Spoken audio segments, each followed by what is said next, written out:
Today we're going to be working on using value to create lifelike flowers, and more than anything just to kind of add depth to your art by using light and dark shades. If you look right here, we have where the flowers petals overlap each other, or they're kind of on top of each other. It's going to be darker where they touch. Near the center of the flower it's going to be darker, and it's not just the tips of the flower that are light, but actually the center of the flowers, because most flower petals are rounded out in one way or another. You could also do it by having a solid leaf, or a solid petal, almost like a poppy, that waves in and out. And the way that you do that is you contrast your low lights, which are your darkest spots, with your highlights, and you kind of decide where you want your shadows to be, which are your low lights. Put those in, and then you add your highlights right next to them. Okay? Another way that you can add value and depth is simply by repeated lines and repeated patterns. When you're using a repeated pattern and you're contrasting all of the different colors, what happens is it starts to give it a layered effect, as if the leaves are kind of smashed in next to each other. Perhaps like a zinnia or a dahlia, more like a zinnia. Okay? Down here, kind of like a Gerber daisy. We're using the same idea of making the edges of our petals and the centers where they touch the center of your flower darker, and then trying to work in the highlights near the tips of the petals and in the center of the petals. I'm just going to choose one of these. You do not have to do any of these, or you could choose one of my ideas. If you have your own idea, feel free. I'm going to kind of combine a few of these.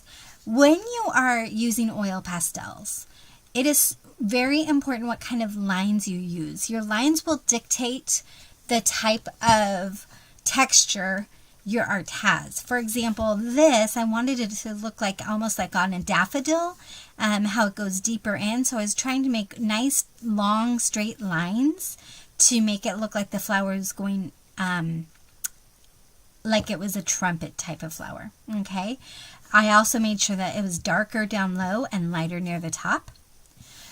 Over here, I was aiming for the seeds, the flowers that have a lot of seeds in the middle, and I just did small little circular, here I'll show you, little circular twisting to make that happen. One thing to remember when you're using oil pastels: use your lighter color first and then add your darker color. It's a lot easier to add color than take away, and besides that, it keeps the oil pastels in better condition. If you start with the lighter colors will end up getting all the black splotches on them, like mine does right there. Over here, I wanted it to make kind of like a fluffy center, so I used a lot of arc-shaped lines. What I mean by that is I just kind of added lines such as this, almost like little C's or parentheses. It's really up to you how you want your flower to look, and there's many different kinds. Feel free to explore different patterns and different types of lines before you commit. Okay, I'm going to show you how to make the flower pattern, the center like this, and then the leaves like this. Okay? I'm going to start with my lightest color, as I said, and I am going to go ahead and stick with a very light color. Actually, I'll do it a little bit darker so you guys can see. You feel free to use the lightest color you possibly can. I want to use up my whole paper. So I'm going to make a nice big arc, kind of like this. That's going to give me an idea as to where I want the center of my flower to end and where I want my petals to begin.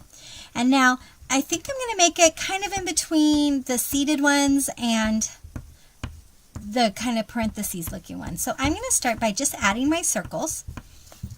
You can see I'm not really worried about doing it exact. I'm not worried about them being right next to each other.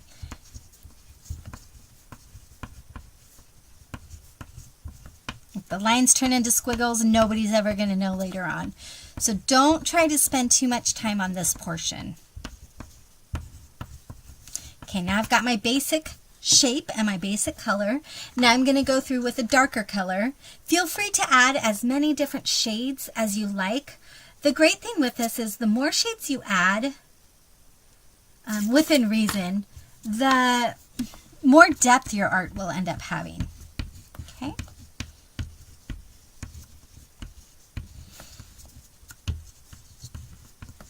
There's a lot of white space, and I don't need to worry about that because when I blend the colors later on, it won't be a problem. Now I'm going to take my dark, and remember with your dark, whenever you use dark, you want to be more conservative with it, so you don't get your art too dark.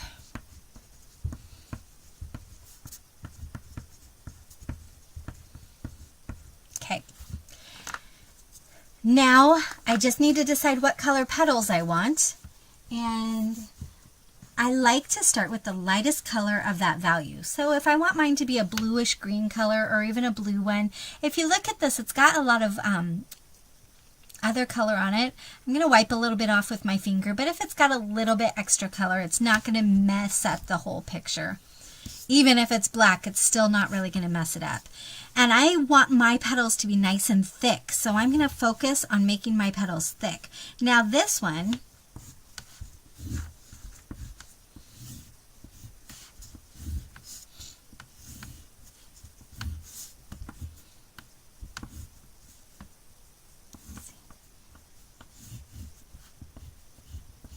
okay, here's my petals. This is what I'm starting with.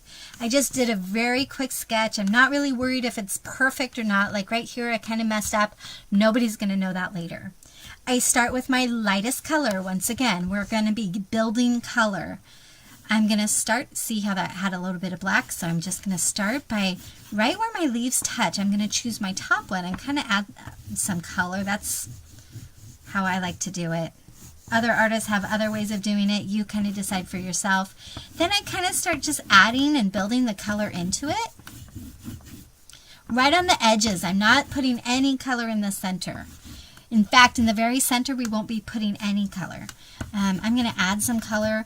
When I start at the center of my flower for my petals, I want to follow the pattern of the semicircle. What I mean by that is I'm going to try to keep my leaves kind of going out like this. The more I can give the movement of the lines going out as a petal does, the better my art will turn. Again, lines are so important. That's why we spend a lot of time talking about different kinds of lines, because they really do a lot in determining the texture of the art.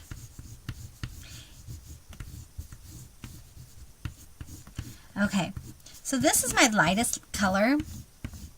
I might put a few streaks here and there just to kind of make it a little bit more interesting. And I'm going to add a little bit more color on the tips of my flower as much as I can. I only really have one tip. Now I'm going to go with a slightly darker color. I think I'm going to go with this one. I want it to be more of a teal. If you're looking, I'm kind of using a green color for my lowest one. And if you think on the color wheel, it goes green, blue, purple. So really those are the best colors to use as your building color. You want to use colors that are next to each other on the color wheel. So if I want it lighter, I add little bits of green. If I want it darker, I add little bits of purple. For my solid color, for the color I want my flower to be, I'm going to use mostly blues. Again, you see how little color I'm putting on right now? I'm just adding around the edges because I want those edges to really stand out. I'm careful a little bit. Like when I go to this petal, I'm really accenting this one and I'm not worrying too much about that one. You kind of have to decide which petal do you want to focus on when you're adding the dark lines. Or like I did here, you can leave a little space of the lighter colors, and that works really well as also. I'm going to move to another darker color now. We're going to be using lots of the same shades. Now this one is actually overlapping, so there should be a shadow in here. So this is where I'm going to add some of my darker colors. Anywhere where there should be a shadow, like this petal is in front of this one, so I'm going to add some shadows in here. And then this one's kind of off in the back. Oh, and I've got my petal back in here, and it's going to be really dark. Okay. I can even go darker and add a little bit of purple. Now this is my darkest color, so I want to be kind of conservative with this as well. I'm just kind of using it near the bottoms. I might add it right in the center of my shadows, but I'm only adding a little bit at a time. Let's see if I've got any more blues.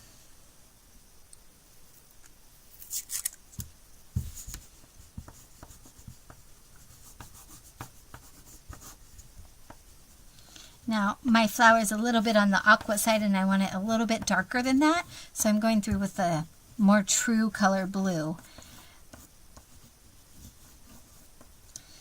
Again, I'm not really worrying about how well I'm coloring right now. I'm just trying to get the different colors on the paper. This one could have used a lot more definition, so I'm going back through and adding it.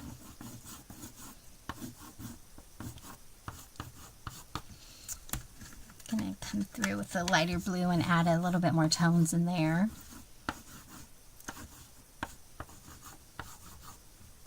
And even lighter.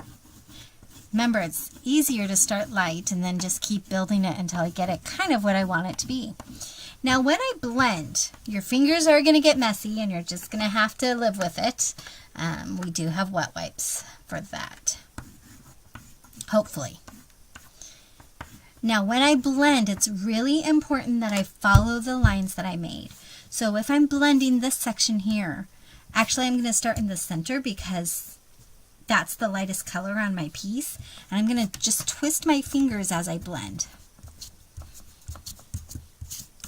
I can even do circular patterns like this, but you want to make sure that you're using circle patterns of some sort. That will keep the value or the texture that you were going for. Notice along the lines I'm being really careful that that original line right there, I really want to blend it out. I don't want anybody to see that original line, so I'm trying to work really hard to get rid of that especially. Then in here, it really doesn't matter how much you blend it. I just blend it enough so that there's not much white showing through. The great thing with this is if you blend it a little too much, you can always go back and add a little bit more line. Like I'm going, I want a little bit more line. So I can go in and add a few more details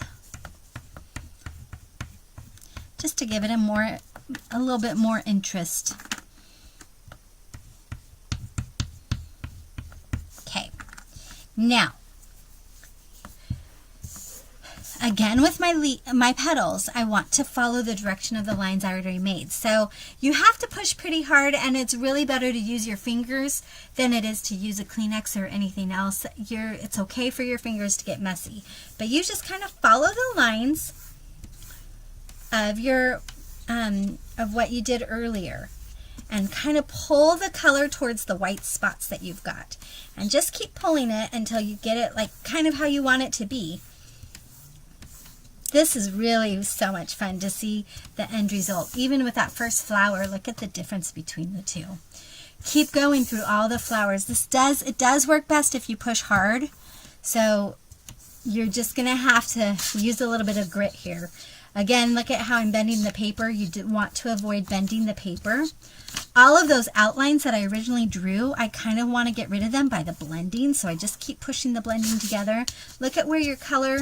You've got darker colors, those darker spots, that's got a lot more oil pastel, so you're going to want to blend those a little bit more than the other places. Oh, I love those blue colors that are coming out. Down over here, you're going to want to pull this color up. Now, I kind of like that. If you're looking and you're like, I think you might want a little bit more color in here, there's nothing wrong with adding more color at this stage. You just need to go back through and blend it again.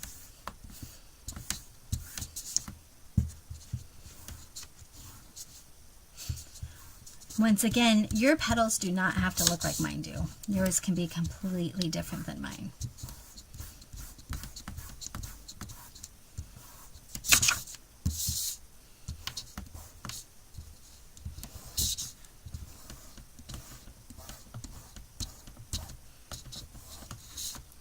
There we go. I want that that to show up a little bit more. So I'm going to take one of my darkest colors, add a little bit more purple right in there, add a little bit more right in there. I'm going to make like kind of a Y shape. Here I'm going to add a little bit, then I'm going to blend that again. That one I'm not going to mix too much. I want it to stand out. There. Even right here, I feel like that should be darker. I might even go really dark in there and add a little bit of dark purple. There we go. Okay, then all you need to do is choose a contrasting color, something that will make your flower pop off of the paper. I think I might use this orange color. Let's see. Great thing is I can tell, yeah, I like that. So I'm going to use the orange. Color in my background. Again, I don't have to worry about coloring very well because I'm going to blend this area too. The background's kind of fun. You can, you don't have to use lines like me. You could do wiggly lines. I might take another color, orange, do some wiggles on the background. Look, I went over my flower. No worries, I'll just blend it in. Look at that. Okay, I might even add a little bit of light orange. Oops, I missed this section over here. Don't miss a section like I did. Then I try to find a clean finger. If I don't have a clean finger, use a wet wipe, but try to save the wet wipe until the end. Enjoy the messiness a little bit. And blend that orange right into the center. Oops, that's a messy finger. Let's see, this side is good.